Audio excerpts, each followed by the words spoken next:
검찰은 이미 이제 이재명 피고인이 공범으로 아까 기소한 그 성남지원도 있지만은 서울중앙지방법원 합의부에 또 이재명 본인이 재판을 받고 있음을 알고 있잖아요. 그래서 이 서울중앙지방법원 재판부도 대북 송금 관할 거 있다는 것을 알고 있습니다. 그래서 대북 송금 사건도 서울중앙지방법원에 기소할 수 있다는 것을 인식하고도 고의적으로 굳이 그 재판장이 이제 그 이화영 피고인에게 이제 불리하게 재판을 했기 때문에 굳이 수원에다 기소했습니다. 이거는 이제 아까 말씀하신 대로 검찰권 행사나 피고인의 방어권을 중대하게 침해하고 피고인의 사회생활이나 정치활동을 제약하는 의도에서 비롯된 것으로, 비록 우리 행사소송법상 관할권이 있어요. 비록 관할권이 있다 하더라도 이런 방어권 침해 이런 걸 고려하면은 기소권을 남용한 거다 이거는. 그래서 이거는 공소기각을 해야 된다. 지금 언론이나 일부 정치인들은 선거법을 가장 유죄의 가능성이 높은 사건으로 봐요. 그래가지고 일부 정치인들은 막 호황된 꿈을 꾸고 있더만 내가 보니까. 근데 제가 보니까 100% 무죄예요 선거법. 그 언론인들도 진짜 보도를 제대로 안 하는데, 이게 제가 좀 검토하면서 알았는데 이게 허위사실 공표라는 게 1항하고 2항이 그 선거법의 그 1항, 2항이 구성 요건이 다릅니다. 그래서 1항은 내가 당선 목적으로 허위사실 공표하는 거고, 2항은 이제 상대방을 낙선 목적으로 허위사실 공표. 구성 요건이 달라요. 1항은 그 후보자, 배우자, 직계 좀비 속의 그 정과 학력 뭐 이런 거예요. 그러니까 제한되어 있습니다. 정과 학력, 그 다음에 뭐 행위, 경력. 근데 이 대표가 그때 김문기를 그 성남시장 시절에 몰랐다? 이게 행위입니까? 내가 언제 누구를 김문기를 때렸는데 내가 안 때렸다 이러면 행위죠. 그거는 인식이죠, 인식. 그래서 이거는 죄가 안 되는 겁니다. 이거 구성요건에 해당이 안 돼요. 그 다음에 2항은 그 국토교통부 직원한테 뭐 협박을 받아서 농도분 했다? 그 협박이 행법상 협박을 말하는 게 아닙니다. 그게 그 정도 압박을 받았다는 취지고, 설사 행법상 협박이라도 그게 죄가 되려면 이재명 대표 행위가 돼야 돼요. 이재명 대표 행위에 대한 거짓말이 돼야 돼요.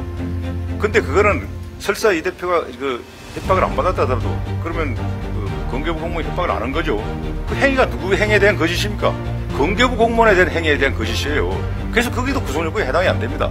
그리고 이거는 증언감정법 그 증언에다가 나온 기 때문에 국회 증언감정법에 보면은 이 증언은, 이 국회 증인은 이 증인 국회 유직죄가 있어요. 국회 유직죄 외에 불이익한 처분을 받지 않는다 이렇게 돼 있어요. 그럼 불이익한 처분, 행사처분도 불이익이잖아요. 그래서 우리 행사법 학자들 다 이게 행사처분도 불이익 처분의 하나로 봐요. 그래서 이거는 아예 공소권 없는 겁니다. 그래서 저는 곧 선고 되겠지만 저는 100% 무죄 아니면 공소기각이다. 그리고 이준교사도 보면은 그 3번에 걸쳐서 이 대표가 이제 전화로 부탁을 했어요. 그때 한 10개 중에 녹음 들어보셨겠지만 그 사람이 그 증언을 3년 전인가 증언을 했잖아요. 그 공판조서를 보면은 부탁한 것 중에 증언을 안 했어요. 9개는.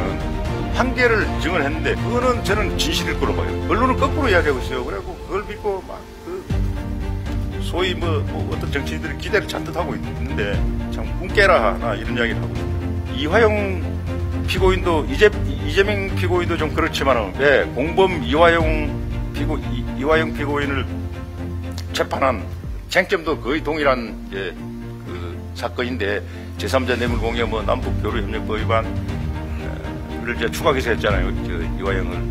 그래서 외환관리법 위반 1심에서 유죄 판결을 선고받았는데 이화영 입장에서는 2개를 추가했고 이 대표님은 이제 3개를 기소했는데 이게 사실상 아까도 말씀하시면 이제 쟁점이 거의 같고, 그래서 이 신진우 부장은 예단을 갖고 재판할 가능성이 높죠. 유죄 판결을 선고했으니까.